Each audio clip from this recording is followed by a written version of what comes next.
Water వేస్తానికి కొత్తగా ఎన్నికైనటువంటి chairman doctor Sivaprasad గారికి కూడా ఎన్నికేందుకు వారికి కూడా శుభాభినందనలు తెలియజేస్తూ రేపు రానున్నటువంటి కాలంలో గత ప్రభుత్వం నిర్లక్ష్యం వల్ల ఏదైతే ఈ ఇంగ్లాండ్ వాటర్ వేవ్ కానీ అదేవిధంగా ఈ యొక్క కార్యక్రమంని కూడా నిర్లక్ష్యం చేయడం జరిగిందో వాటన్నిటిని కూడా మళ్ళీ పునరుద్ధరించాలని చెప్పి గౌరవ ముఖ్యమంత్రి గారి సూచనతో ఈరోజు రివ్యూ చేసుకుంటూ ఈ బోట్ మారథాన్ 2వ వార్షికోత్సవాన్ని కూడా జరుపుకుంటూ ఉన్నాము.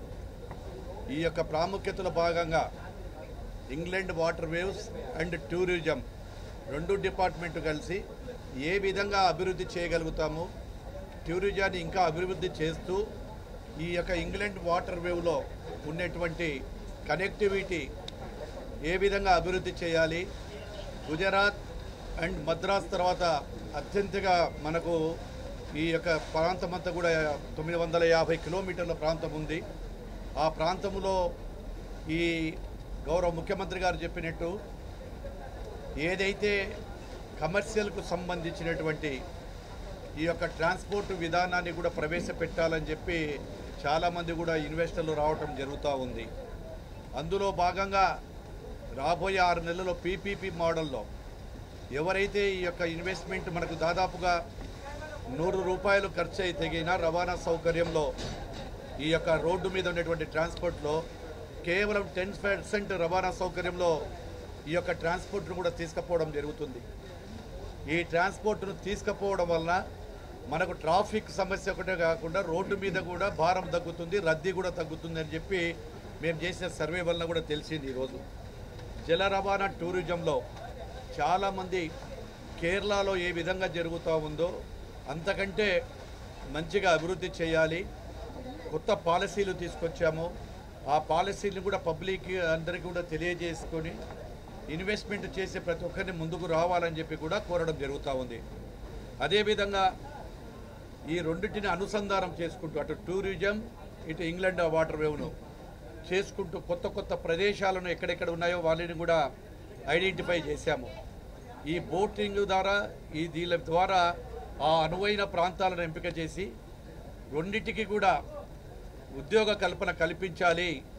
ఎవరైనా స్వతంత్రంగా పెట్టుకొని ఏదైనా పీపీపీ మోడల్లో ముందుకు వస్తే ఆ యొక్క ప్రదేశాలు వారికే ఇచ్చేసి గవర్నమెంట్కు ఆదాయంతో పాటు అదేవిధంగా ఎంప్లాయ్మెంట్ని కూడా సృష్టించాలనేటువంటి ఉద్దేశంతో ఇప్పుడు కొత్త కొత్త ప్రణాళికలు కూడా త్వరలోనే చేయబోతున్నాము.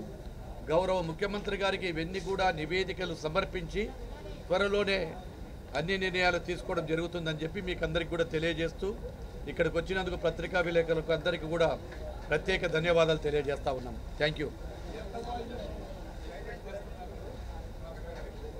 ఏదండి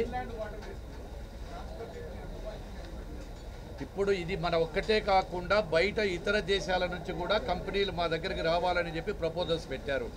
దీనికి వాల్యూ అంటే ఒక ఎండ్ ఉండదు. వాల్యూ మనం తీసుకునేటువంటి ప్రదేశాల నుంచి ఎంత దూరం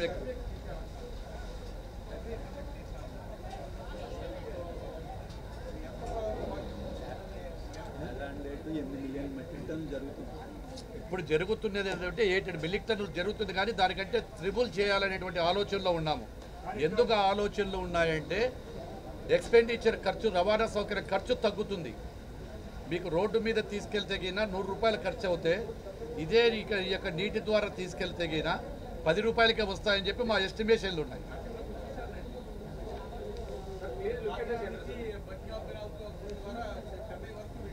అదే సేమ్. ఇప్పుడు ఇంకా టెక్నాలజీ మారింది. అప్పుడు కూడా ఏదో నాటు బోట్లో దానిల మీద ఉంది. ఇప్పుడు టెక్నాలజీ మారింది కాబట్టి హై టెక్నాలజీని ఉపయోగించుకొని ఎంత ఉధృతంగా ఎక్కడైనా ఏదైనా వచ్చినా కానీ కూడా ముందే వాళ్ళ యొక్క ఇన్ఫర్మేషన్ తీసుకొని ఎక్కడికక్కడ స్టాక్ చేస్తూ మళ్ళీ వెళ్తూ ఉంటాం. ఇక్కడ ఫండ్స్ ముఖ్యం కాదమ్మా. ఇక్కడ ఓన్లీ మేము ఇచ్చేది ఫెసిలిటీ ఒకటే ఇస్తాం వాళ్ళకి. మేము ఇన్వెస్ట్మెంట్ మాకు అవసరం లేదు, ఫెసిలిటీస్ ఇస్తాము. దానికి పీపీపీ మోడల్లో వాళ్ళు మాకు చేస్తారు. ఏమన్నారు?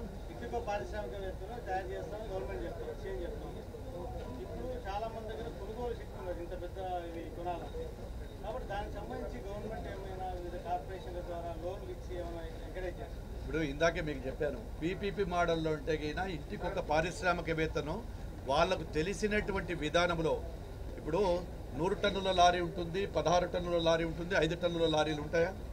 దాంట్లో ఆ కెపాసిటీని బట్టి ఎవరి కెపాసిటీని బట్టి వాళ్ళకి ఇస్తాము. దానికి ప్రొవిజన్ కూడా బ్యాంకర్స్తో ఏదైనా టైప్ చేస్తాము. నేను చెప్పేది కూడా అదే చెప్తున్నా. ఆ యొక్క కెపాసిటీని బట్టి ఎవరికి ఏ కెపాసిటీ ఉంటుందో వారి యొక్క అర్హతను బట్టి బ్యాంకు ద్వారా టైప్ చేపిస్తామని చెప్తున్నాము. ఏదున్నా బ్యాంకు ద్వారానే చేయాల్సిందే. ప్రపంచమంతా కూడా బ్యాంకుల మీదనే ఆధారపడింది. సో అది ఆ విధంగా వారికి మేము అవకాశాలు కల్పిస్తామని కూడా తెలియజేస్తా ఉన్నాం. టూరిజం అంతా ఒకటే కదమ్మా, గవర్నమెంటే కదా. టూరిజం కూడా వేరే గవర్నమెంట్ కదా, అది ఆంధ్రప్రదేశ్ పార్ట్ ఆఫ్ ది పార్టే. ఒకటి ఈరోజు మాకు ఉండేది ఏంటంటే 2వ వార్షికోత్సవం ఇది ఇక్కడే ఉన్నారు టూరిజం సెక్రటరీ గారు, మంత్రి గారు వచ్చారు కంటే ఇప్పుడు ముందు కూడా ఇక్కడ కింద నుంచి ఇక్కడి నుంచే కదా. కాబట్టి దానికి ఇదేం సంబంధం లేదు. ఖచ్చితంగా కూడా టూరిజం ఇది మాది కూడా 2 మ్యారిటైమ్ కావచ్చు, బోట్ మార్గం కావచ్చు, అన్ని కంబైన్డ్గానే మేము చేస్తాము. ఎందుకంటే ఇవి 2 కలుస్తేనే ఇన్కార్పొరేట్ అయితేనే లాభాలు ఉంటాయి. Any question? Thank you so much sir. ఒక 2 నిమిషాలు మా చైర్మన్ గారు మాట్లాడతారు. నమస్కారం. ముందుగా ఈరోజు జూన్ 2వ తేదీ ఇన్లాండ్ వాటర్వేస్ చట్టం ఆవిర్భవించినటువంటి దినం. ఈ యొక్క ఈ ఇన్లాండ్ వాటర్వేస్ పుట్టినరోజుని గౌరవ మంత్రివర్యులు శ్రీ బీసీ జనార్దన్ రెడ్డి గారి ఆధ్వర్యంలో ఇన్లాండ్ వాటర్వేస్ కార్యాలయంలో ఈ యొక్క జన్మదిన వేడుకలు, ఆవిర్భావ దినం వేడుకలను జరుపుకోవడం జరిగింది. దాంతో పాటుగా ఈ శాఖకు సంబంధించినటువంటి అనేక అంశాలను సిఇఓ గారు స్టాఫ్ సమక్షంలో డిస్కస్ చేయడం జరిగింది. అక్కడ ఉండేటువంటి కొన్ని లోటుపాట్లు, అవకాశాలని అన్నింటినీ కూడా సమగ్రంగా డిస్కస్ చేశాం. వారి నోటీసులో పెట్టాం.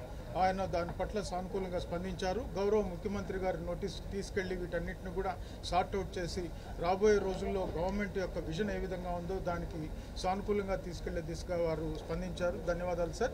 మరొక ముఖ్యమైనటువంటి విషయం ఏంటంటే ఈరోజు కూటమి ప్రభుత్వం ఏదైతే ఉందో గౌరవ చంద్రబాబు నాయుడు విజన్ ఉండేటువంటి నాయకుడు వారి నేతృత్వంలో నడుస్తున్నటువంటి ఈ ప్రభుత్వం అంతర్గత జల రవాణా మీద ప్రత్యేక దృష్టిని పెట్టింది. ఎందుకంటే ఇది పర్యావరణానికి సానుకూలంగా ఉంటుంది, అతి ఖర్చు తక్కువ ఉంటుంది, జలవనరుల పక్కన ఉండేటువంటి పారిశ్రామిక అభివృద్ధి పెట్టుబడులను ఆహ్వానిస్తూ ఉంది. అనేక మంది ఔత్సాహికులు ఈరోజు ఇక్కడ పెట్టుబడులు పెట్టేదానికి ముందుకు వస్తున్నారు. మన దేశంతో పాటుగా ఇతర దేశాల నుండి, ఇతర రాష్ట్రాల నుంచి కూడా ఇక్కడ పెట్టుబడులు పెట్టే దిశగా ఈరోజు సానుకూలంగా జరుగుతుంది. అన్నిటిని కూడా ఒక గొడుగు కిందకి, అనేక శాఖలను ఒక గొడుగు కింద తీసుకొచ్చి సింగిల్ విండో సిస్టంలో వీటన్నిటికీ అనుమతులు, పర్యావరణ క్లియరెన్సులు తేలిగ్గా ఇచ్చే విధంగా గౌరవ మంత్రివర్యులు గారు ఈరోజు దాని మీద డిస్కషన్ చేయబోయింది. రాబోయే రోజుల్లో ప్రభుత్వం ఏ విధంగా అయితే ఆలోచిస్తుందో ఆ దిశగా అంతర్గత జల రవాణా, ఎటు కార్గో సిస్టమ్ కానివ్వండి, పర్యాటకులు కానివ్వండి, ఎకో టూరిజంతో కూడినటువంటి ఈ వ్యవస్థలన్నింటినీ కూడా పటిష్టంగా ఉంటాయి. ఎందుకంటే భారతదేశంలో ఉండే సార్ చెప్పినట్టుగా మన ఆంధ్రప్రదేశ్లో 1555 కిలోమీటర్లు మనకి ఈ అంతర్గత జల రవాణా ఉంది, మ్యాక్సిమం ఉంది. అందులో 900 కిలోమీటర్ల వరకు నేషనల్ వాటర్ వేస్దే ఉంది. కాబట్టి అటు కేంద్ర ప్రభుత్వంతో ఇటు రాష్ట్ర ప్రభుత్వం కలిసి రాబోయే రోజుల్లో అంతర్గత జల రవాణా వ్యవస్థను చంద్రబాబు నాయుడు గారి నేతృత్వంలో చాలా పటిష్టంగా నడవబోతుందని చెప్పేసి ఈ యొక్క ఆవిర్భావ దినోత్సవం సందర్భంగా మీ అందరికి కూడా తెలియజేయడానికి సంతోషిస్తున్నాను. Thank you so much. ప్రధానంగా ఇక్కడ మనకి బొగ్గు కావచ్చు, సిమెంట్ కావచ్చు, ఎనీథింగ్ తీసుకెళ్ళడానికి చాలా ఖర్చు తక్కువ. సార్ చెప్పారు 50%, 30%తోనే మనకి రవాణా జరిగేటవుతుంది. రోడ్ ట్రాఫిక్ తగ్గుతుంది, పర్యావరణం తేలిగ్గా ఉంటుంది, ఎకో ఫ్రెండ్లీగా ఉంటుంది, మోరోవర్ థ్రిల్లింగ్గా ఉంటుంది. మన రోడ్ల మీద రోజు నడుస్తుంటాం, ఈరోజు ఈ వాటర్లో పోవడం అనేది మనందరికి కూడా చాలా థ్రిల్లింగ్గా కూడా ఉంటుంది. అన్నీ ఉంటాయి, అన్నీ ఉంటాయి, చాలా బాగుంటాయి. అన్ని స్టడీ చేస్తా ఉన్నాం. మనకి ఫీజిబిలిటీ ఇక్కడ మనకు కావాల్సినటువంటి ప్రదేశాలు అన్ని రకాలుగా ఎన్ని కావాలో అన్నీ ఉన్నాయి. దానికి ఫీజిబిలిటీ కూడా కావాలి కదా, ప్రయాణికులు కూడా కావాలి. ఇప్పుడు మనకు మేము వేసినంత మాత్రాన్ని ప్రయాణికులు కూడా రావాలి కదా. ఆ ప్రయాణికులు మేము ఫీజిబిలిటీ సర్వే చేసి ఈ ప్రాంతంలో ఇంత డిమాండ్ ఉందో ఆ డిమాండ్ని బట్టి మేము కూడా వేసింది. Krishna river, Godavari river, Penna river,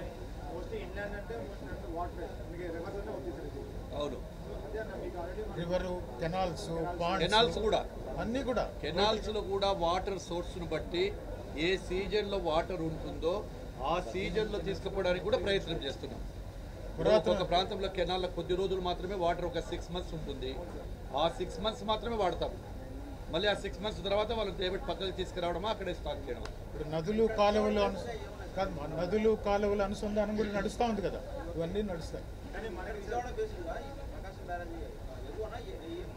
Prakasam barrage to Bandar port connectivity, Prakasam barrage to Kakinada port connectivity, ఇవన్నీ ఉన్నాయి మనకి.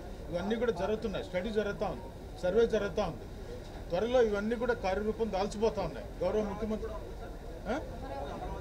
అన్ని అమరావతి ఖచ్చితంగా ఏది డిమాండ్, అదే నేను చెప్పేది, ఒకటే పాయింట్, సింగిల్ పాయింట్ అజెండా. ఫీజబిలిటీని బట్టి, డిమాండ్ని బట్టి మేము తయారు చేస్తాము. ఎక్కడ డిమాండ్ ఉందో ఆ ప్రాంతానికి ఆ డిమాండ్ని బట్టి మేము తీసుకెళ్తాం.